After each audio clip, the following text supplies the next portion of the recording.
Zack Sabre Jr. is a two-time New Japan Cup winner. Celebrate good times. Come on. Hooray, hooray. Gotta get the trophy right. Hooray, hooray. Wouldn't really be good if I was doing that, because I love Zack Sabre Jr. Hooray. Now, give him the IWGP Heavyweight Championship. Give him the accolades that this super, uber talented wrestler richly deserves. I'm John Renton with my review of New Japan Pro Wrestling's New Japan Cup 2022, the finals.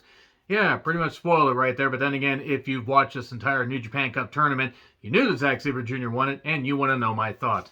Don't worry, the undercard won't take very long to talk about, but I am so fucking thrilled that Zack Sabre Jr. won. I wanted Jeff Cobb to win it, but you know what? Zack Sabre Jr., one of my favorite wrestlers of the last number of years, absolutely tremendous. God, did he dodge a goddamn bullet not signing with WWE, when they did the Cruiserweight Classic. Could you imagine what they would have had him do? Would have wasted away there, unfortunately. Even though him versus Daniel Bryan, now Bryan Danielson, would have been something to see in the WWE ring. We may get to see it in AEW or even a New Japan ring. So, yeah, basically, it's just really, really good that Zack Sabre Jr. is getting more and more accolades. Had a tremendous run in the New Japan Cup tournament. He had a fucking tremendous run in the G1. But anyway, Kevin Kelly and Chris Charlton on commentary. We had Bushi versus Fujita starting the show. Fujita showed some great fire. Really has improved quite a bit. Obviously, it's going to take a lot of time for him to, get through the young lion phase, go out on excursion, do all that. Fujita, Oiwa, and Nakashima, three young lions that I think in a couple of years will, they'll be, pretty big boosts in New Japan. Depending on just how well they learn and, how, well they hone their craft wherever they decide to go.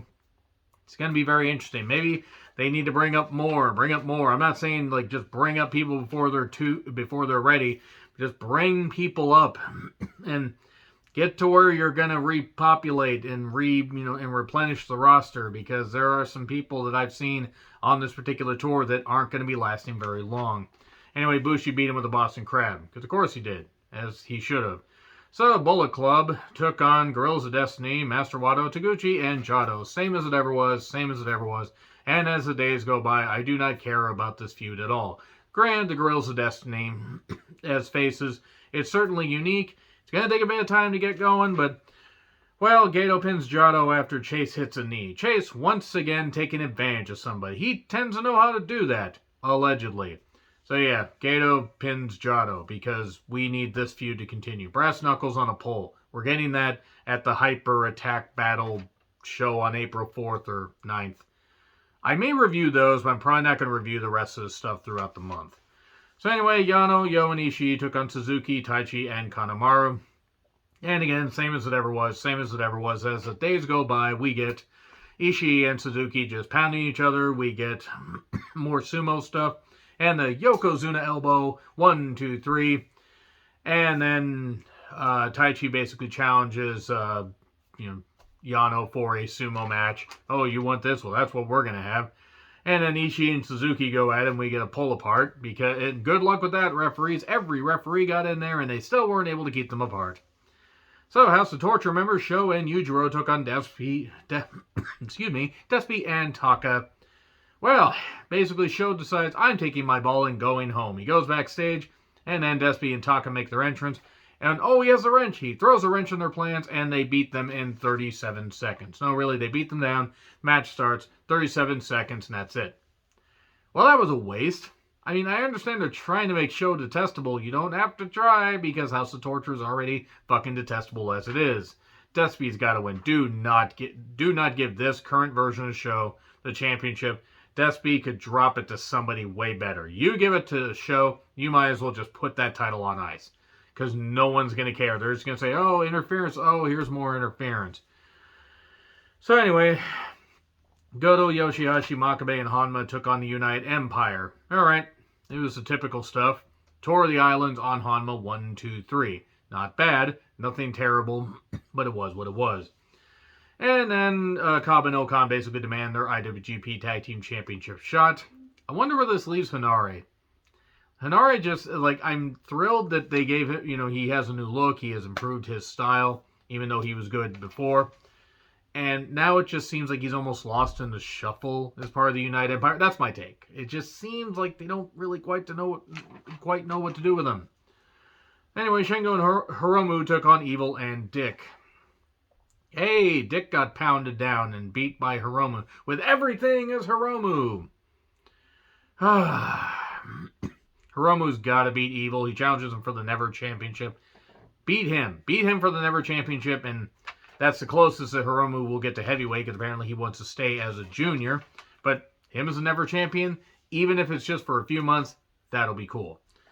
And it would get a title off of Evil and remind us that House of Torture shouldn't be running the whole goddamn thing. So, Strong Hearts, T-Hawk, Lindemann, Shima, or Sima, and Tatsumi Fujinami for no goddamn reason. And I love Tatsumi Fujinami, it just seems bizarre, but then again, they're celebrating the 50th year of New Japan Pro Wrestling, and he was on the first ever show. So, that's something.